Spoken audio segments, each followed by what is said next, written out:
Hello and welcome to the show. I'm here on Forza Horizon 2 with another rally car build. My vehicle today, I was really hoping the Ram in the background there was going to run into the Ford.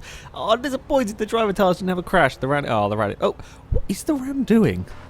Are you just going to go around in circles? Oh, nope, you're coming up this way. Don't run into me. Thank you.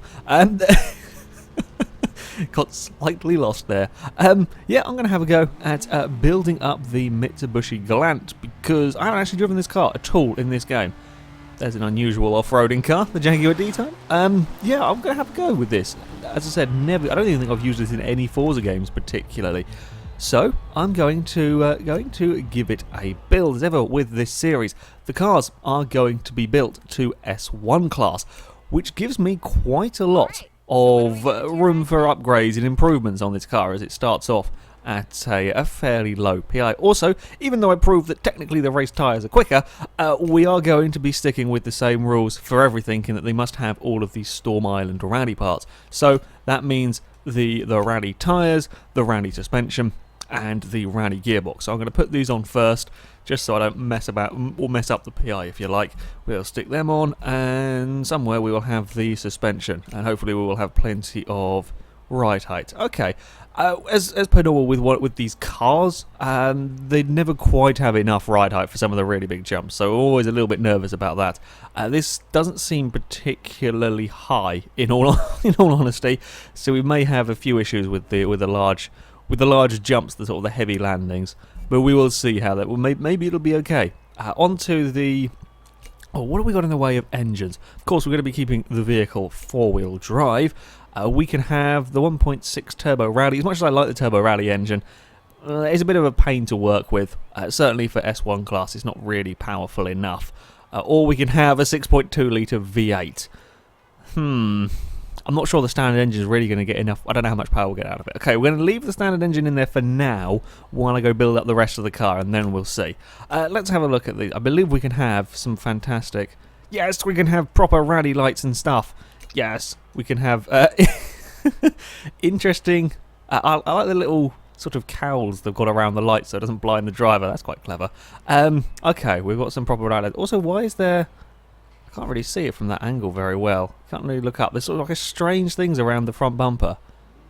Like a very thin piece of plastic or metal. I don't know what I'll have to try. Oh yeah, there we go. You can see what. Why is that there? I don't know. I have no idea why that is there. What are the options have we got for wings? We don't have really anything silly. I'm going to go with this one. Sure, we're going to go with this wing. Yeah, nothing particularly silly. Rear bumpers. Oh wow. It's all of that. Is it just a heavier rear bumper? Fine, we'll keep the bloody standard one. Side skirts, anything. Oh, we can have some orange mud guards, and I'm not quite sure why there's like plenty underneath the. Why does the mud? I don't know. I'll have to find a camera angle that shows it off a little bit, and then we can have some things on the top of the car. I'm guessing that's for like ventilation, perhaps. Sure, on the roof. This has got some really strange bodywork bits. Okay, we've got mud flaps, and then we've got like flaps in the middle of the car. What on earth are they for? I don't know. Strange. They are quite strange, but never mind. We're going to go with it. Okay, it looks the part now. Looks like a rally car. Tyres, are we going to go for... Okay, well actually, also the mud flap at the back seems to be curled up. I'm not sure it's supposed to be like that. Right, go back here. Brakes, important. Yes, we want as good a brakes as possible. We want to chuck all of the weight out of the car. 2,400 is not too bad. That's a pretty good weight for a vehicle. I think we're going to chuck in the roll cage, so it's going to add a little bit of weight. That we're going to, we're going to chuck in the anti-roll bars, the race parts, front and rear. Because if we're going to keep this with a standard engine, we're going to need basically every part possible to make up the PI.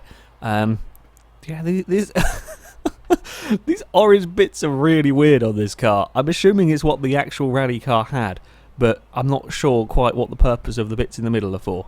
Never mind. Right. How much power can we get out of the engine? This is going to be the big power gains, the camshafts. We probably will be alright with a standard engine, I think. I'm hoping we will, because the V8 we won't have... Oh yeah, okay, we're going to probably be alright.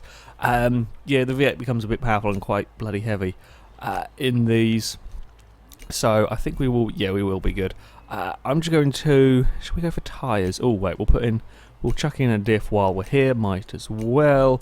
Not too worried about the clutch, to be honest. I tend not to even, I rarely bother with the clutch until I'm fully building the cars. Driveline is the make up the 1 PI that you end up with. I think we're going to go with some big old tyres though. Well, I say big old tyres, little bit bigger tyres. We want as much grip as possible. The course that we're driving on, you want grip. It's not a huge straight line speed circuit. It's not even a huge acceleration circuit. It's a lot of medium speed corners, a couple of nasty ones. But we're going to go with tyre width.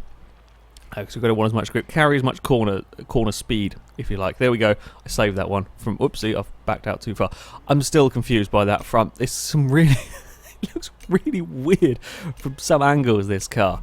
Okay, horsepower-wise, I don't think we're going to be more powerful than the Celica, though. I think the Celica is still going to be the most powerful vehicle that we've had. In fact, actually, these parts are adding a lot of power. Normally, these are only adding sort of, or they often end up only adding sort of small horsepower gains. These are quite substantial on this car. 547 horsepower.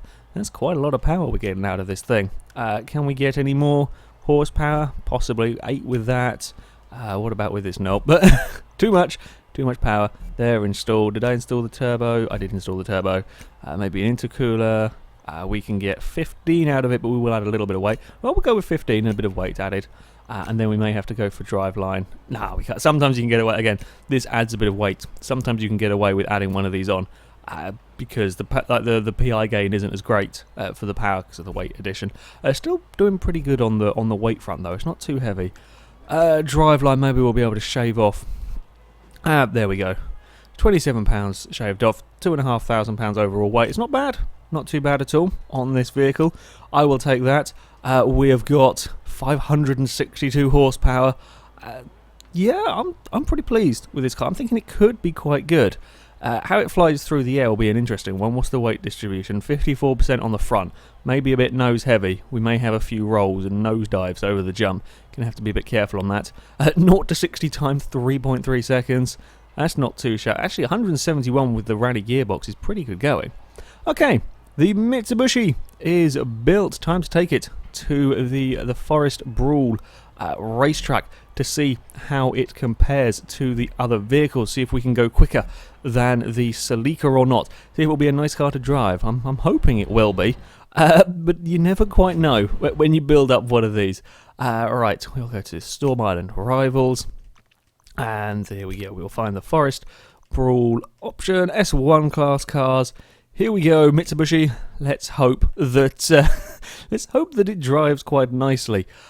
Yeah, the flying through the air has caught out a few cars. The Toyota rolled, the Audi had a few near misses, and the Metro was a little bit scary because the engine was in the middle. It kind of went nose up. Who knows what this bloody car is going to do? And of course, the handling through the corners and all of that sort of thing is pretty damn important. Right, okay, 1 minute 2.3 I think is far quicker than anything we've had around here. First corner, we are actually very nice through that first corner. I'm already liking the handling of this car. These opening couple of turns. Oh, it's very nice on the handling front here. We've got this has got loads of grip. I mean, okay, we're on dirt. We're going to slide. It is inevitable that we're going to slide. That was an interesting bounce from the Mitsubishi there. Oh crap, we're gonna there's going to be many game clips recorded. God damn it, I've got to turn that off for this. There's going to be lots of game clips of flying Mitsubishi or flying any car from this bloody race because the jumps are so huge around here. But you've got loads of grip in this car. This is a fantastic vehicle to drive so far. It's already my favourite, provided we don't suddenly flop over this jump. Oh, we're twisting. Oh, that's going to come down on the front corner. And then tree. Oh, god damn it. Oopsie. Small crash. Little crash on that one. Okay. Got to be careful with them jumps. As I said at the start, it is a tiny bit front heavy on here. So we have got to be taking out some bushes. Have definitely got to be careful with them jumps. Got to make sure we get that large jump correct. It didn't seem. Oh, we've bumped that tree there on the just a tiny clip on that tree. is enough to fire us out the other side at a bad angle. Okay, we won't do that one next time around. This is never going to be a particularly good lap. Okay, we're nice over that jump. We get like a little bounce. Sort of on the landing, we get bounced back up into the air, which is a little bit on the on the scary side, in all honesty. I think we can be braver through that corner. I definitely think we can take more speed through there. Up here, this is where the next corner especially is a deceptively tight, nasty one. So we've got to make sure we get it slowed down enough, and then, hey, there was a little bit of a slide out of it, and then floor it. This is easily the nicest car I've had to drive already. I'm really liking this Mitsubishi. Then over this jump, there we go. Too much nosediving in that. That's not good. Never a good thing. Come on then, Mitsubishi. Now we can actually set a decent lap time, if you like. Chuck it into turn one. Look at the cornering speed. We've overdone it a tiny bit, but you can carry a lot of speed through the corners in this. It has I'm really amazed how much I can throw this car about. That's overdone that one a tiny bit. Yeah, I'm now getting excited by the prospect of speed from this car. Okay, this jump here we seem to be okay on. Just the landing, it likes to bounce up again. That time we're alright. Oh, clip the inside of the corner a bit scarily on that one.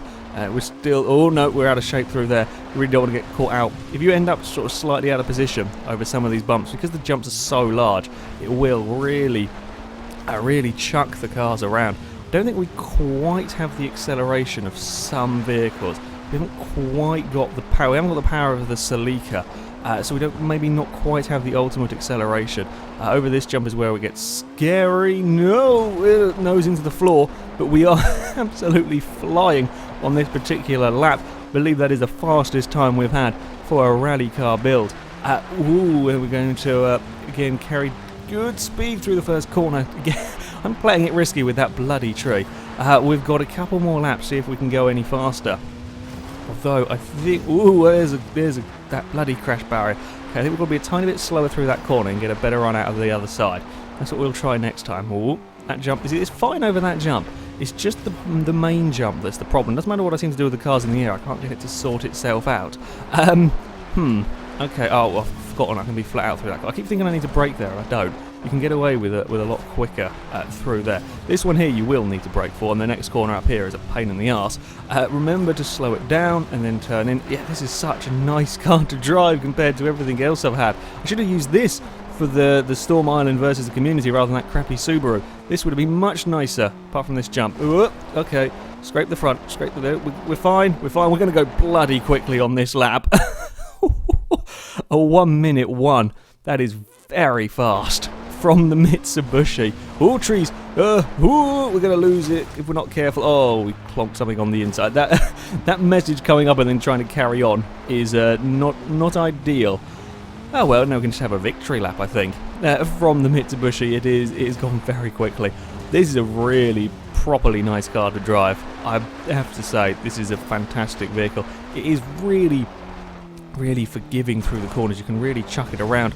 You will have to be careful on some of the large jumps. It's not too bad on that one. It does have a little tendency to bounce back up on the landings, which is slightly scary at times. The other cars haven't really been too bad for that one. This has certainly been the worst of the vehicles for that, but that's only a small problem. The rest of the track, it is lovely around. Brakes are excellent. Really very, very good. And this car gets slowed down very quickly. Yeah, the only problem I have with it is the off the jumps. That one, nope. I could probably make it do a front flip if I tried braking right on that, or I could certainly make it fall over pretty easily. Yeah, it's not so great on the jumps, but over the course of the lap, it is a fantastically quick vehicle. By far the fastest one that I've had on this series. Yeah, we'll have smashed up the lights in the front bumper, and the weird... It's just weird stuff on this car, but sure, it looks utterly crazy. It's incredibly quick. This may well be my S1 rally vehicle of choice from now on. That's very fast lap time from this vehicle. So yeah, I'm pretty pleased with that one. So yeah, you should get a Mitsubishi Galant. They're great fun for rallying. That is the conclusion from this. Thank you very much for watching, everybody. And until next time, a goodbye.